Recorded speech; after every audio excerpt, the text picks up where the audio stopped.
درنو زده کوونکو السلام علیکم ورحمت الله وبرکاته. په دې هیله چې راته روغ جوړ او خوشحاله وئ. ګرانو زده کوونکو زموږ تاسو نننی لوست چې دی نوکانو ته پاملرنه 14 لوست دی د کتاب او 32 مقسمه ده.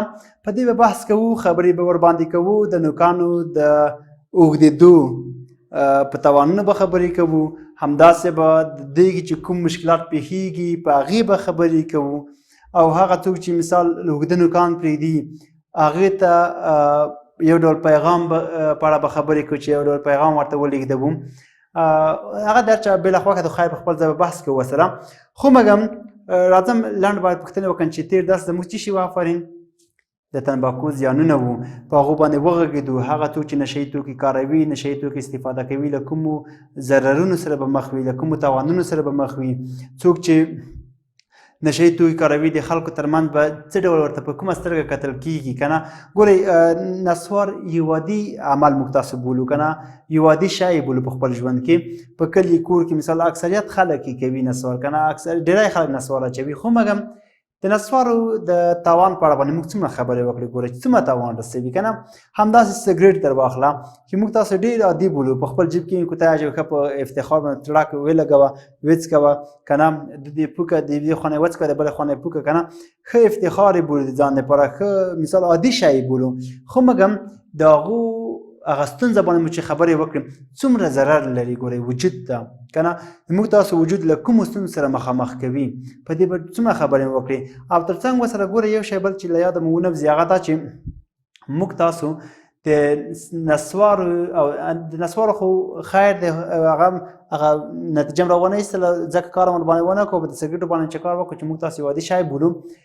2,08,000 افغانۍ. ګوره موږ تاسو په یو عمر کې څوک چې د ورځې یو کوتاه سګرېټ وڅکي او دی په خپل ژوند کې 40 کاله سګرېټ وڅکوي او هغه سګرېټ په 20 روپۍ باندې یو کوتاه واخلي، 2,08,000 افغانۍ ده ته نه سګرېټ څکولي وو که نه. همدغسې نور مشکلات خو پرېږده چې په ټولنه کې څومره ستونزې پېښوي، څومره مشکلات پېښوي، څومره ضررونه رسوي. صحیح ده. له هغې نه وروسته موږ تاسو نوی درس چې دی د نوکانو ته پاملرنه درس دی.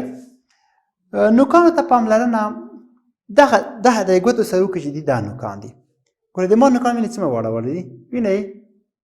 موږ تاسو ټول باید خپل نوکان ته ډېره پاملرنه وکړو. ګورئ هغه څوک چې نوکان لوی نوکان پرېږدي، زه نه پوهېږم چې دی په دوی کې څه افتخار بولي د ځان چې دوی دومره غټ نوکان پرېږدي. ګورئ زه تاسو ته ښیم، ګورئ دوی نوکانو ته وګورئ څومره غټ دي. هغه څوک چې دومره لوی نوکان پرېږدي او دی یا دا په خپل ژوند کې بیا مثال کار هم کوي، نو دوی به له څومره ستونزو سره مخ کېږي. د نوکانو لاندې به څومره خیری پټېږي، څومره میکروبونه به ځای په ځای کېږي. او تر څنګ به ورسره دغه نوکان که چیرې موږ تاسو کار کوو له څومره ستونزو سره به مخ وو. هغه دا چې مثال موږ تاسو د نوکان په هر شي کې بندېږي که نه، څومره به ورسره په تنګ وو. بل دو عکس وګورئ، هغه نوکان ګورئ بیخي د ستک شنه شوي دي، که څه هم اوږده دي. دی به ښه افتخار وایي چې مثال موږ ښه پاک ساتئ، خو مګر پاک نه دي. ګورئ د نوکان لاندې څومره میکروبونه دي، ورته ګورئ وینئ عکسونه که نه، څومره میکروبونه دي په دې کې. دا میکروبونه چې کله موږ تاسو خواړه وخورو، نوکان چې د ګوتو په سرو کې دي که نه، نو موږ تاسو کله خواړه خورو لومړی هغه څه چې خوړو ته رسېږي او دا خواړه چې بیا خولې ته رسوي هغه ګوتې او نوکان دي که نه. په ګوتو کې تر ټولو مهم چې دي نوکان، ځکه دا د ګوتو په سر کې دي. د ګوتو په سر کې چې وي نو هغه به حتما هرومرو اول داخلېږي. نو ښه که په دې کې که په دې نوکانو کې میکروبونه وي، چټلۍ وي، خاورې وي، نور میکروبونه وي، نو کله چې موږ خواړه وخوړل، دا خواړه مو ته خولې ورسول، د خوړه لاندې وجود ته لاړل، کوز شول، نو دغه میکروبونه هم ورسره لاړل. دا میکروبونه چې کله لاړل موږ تاسو به یې ناروغه کړي وو، موږ تاسو به یې ناجوړه کړي وو. صحیح ده. موږ تاسو به یې له یوه داسې ناورین سره مخامخ کړي وو چې بیا به یې وروسته افسوس کوو، ځکه د ناروغي هغه څه ته چې موږ تاسو له ډېر څه نه خلاصوي. د روغ وجود چې د روغتیا چې ده دا خو لویه شتمني ده. ډېری خلک خو دا نه لري. ګورئ هغه څوک د روغتیا په قدر ښه پوهېږي چې دوی کله ناروغ شي. بیا به دا سټایلونه په ګوره ډېری خلک زه چې ګورم په نوکانو باندې سټایل کوي. اوس په دو کې د نوکانو سټایل څه دی؟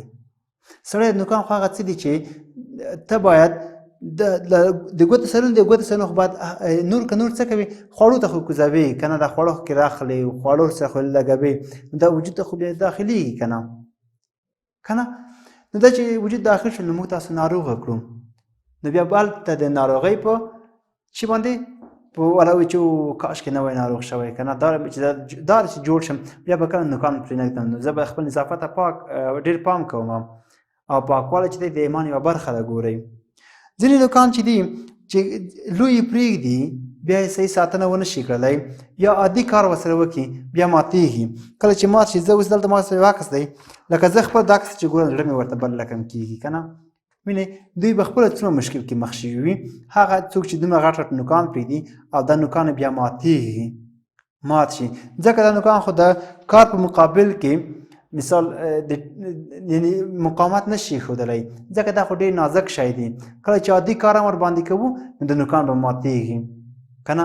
کله چې مثال عادي ویښتو کې لاس مثال کاش کې هم د نوکان به یو څه مشکل سره مخامخ کېږي که نور ځینې دلته یو څه مشکلات خو لږ خیره خو ورسره پاتې کېږي په ویښتو کې به بندېږي په کالیو کې به بندېږي یعنې لکه کله چې کار کوي ورځني کار کې ډېر عادي مثال اتاق جوړ کوي که نه دا بالخصوص ښځینه قشر اتاق جوړ کوي په جوړو کې به بندېږي که نه.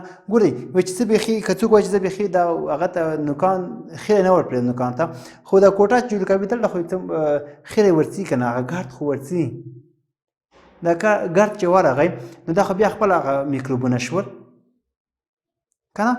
دا یعنې د لویو نوکانو پرېښول ښه نه دي که نه ځکه ګورئ خیرې ترې پټېږي لاندې او بیا مثال چې مات شي که نه چې کله مات شول نو بیا خو بیا بله ګډوډي جوړه کړه. ځینې کسان چې دي بیا لوی نوکان هم پرېښي او که لوی نوکان هم نه وي پرېښي نو بیا دغه خپل نوکان په غاښونو باندې پرې کوي.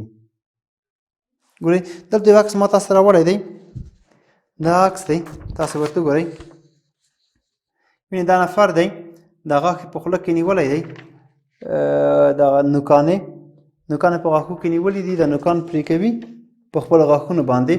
تاسې ورته وګورئ په دې نوکانو کې که په یوه نوک کې لږ میکروبونه وي په بل کې هم لږ وي په بل کې هم لږ وي په بل کې هم یا مثال بیخي لږ میکروبونه وي په ټولو کې دا که چېرې موږ تاسو په خوله کې ویو که دا میکروبونه راساً خپله خولې ته بوتل. ګورئ که نه دا ډېری کار چې کوي دا ماشومان کوي ډېری ماشومان خپل نوکان په خوله باندې پرې کوي چې کله هم باید په خوله باندې پرې نه شي نوکان. ګورئ ځکه له دې سره میکروبونه څنګه دي خولې ته داخلېږي او موږ تاسو وجود ته بیا ځي. سمه ده د نوکانو د پرې کولو لپاره هغه څه چې استفاده کېږي دغه شی دی. تاسو ورته وګورئ وینئ ناخونګین هم ورته وایي.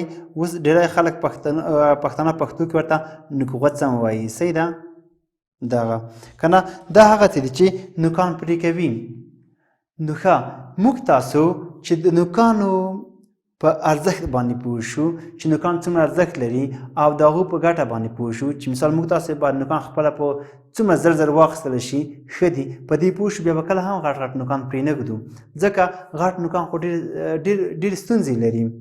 موږ تاسو باید په اونۍ کې 2 ځلې او که 2 ځل نه وي 1 ځل خو هرومرو یعنې داسې باید نه شي چې موږ تاسو وایو چې دا سړی یو هفته خو تېره شي بل هفته کې به واخلم دومره نه دي غټ شوي لږ غټ دي که نه یا مثال وایي چې زه سبا به واخلم بل سبا به واخلم نه نوکان پرېږدو بیا یې پاکوالي یا نظافت ته هم هېڅ فکر ونه کړو مراعات یې نه کړو نو موږ تاسو به څنګه کوو نو موږ تاسو به له خپل ډېر ناروغیو سره مخ شوي خپل وجود به مو په خپله تباه کړی وي. ګورئ خپله به مو خپل ځان ته مرض اخیستی وي پوه شوئ نو ښه دا ده چې موږ تاسو خپل نوکان په اونۍ کې 1 ځلې یا 2 ځلې واخلو. سمه ده او خپل نوکان کله هم غټوالي ته پرې نه ږدو. که چیرې هم د چا نوکان لږ هم غټ وي نو هغه باید وایخلي یعنې کټ یې کړي او که چیرې بیا اخلي نه ډېرې باید پاک وساتي. که چیرې موږ تاسو کلیوالي ژوند ته وګورو له ښاري ژوند نه کلیوالي ژوند باندې رڼا واچوو نو په کلیوالي ژوند کې ډیری داسې کارونه دي چې هلته پوکې ډېر میکروبونه مثال خاورو کې لاس ویل کېږي که نه هلته اکثریت خلک په خپلو کورونو کې څاروي ساتي د هغو روزنه سرپرستي چې ده هغه چې کوي نو ډېر مشکلات به ډېر میکروبونه به وي هلته صحیح ده مثال همدغسې کورني مرغان چې ځینې کسان ساتي د هغو سرپرستي چې کوي روزنه یې کوي سم پالنه یې کوي نو حتما به تا په نوکانو کې تا په لاسونو باندې څنګه میکروبونه ټولېږي صحیح ده نو موږ تاسو بالخصوص کلیوالي ژوند کې نوکان باید ډېر زر واخلو هغه څوک چې کلي کې اوسېږي مثال دی میږې لري وزې لري غواګانې لري صحیح ده نو د هغو سرپرستي چې کوي د هغو ساتنه پالنه چې کوي هغو ته چې واښه ور اچوي هغو ته چې اوبه ورکوي هغو ته چې لکه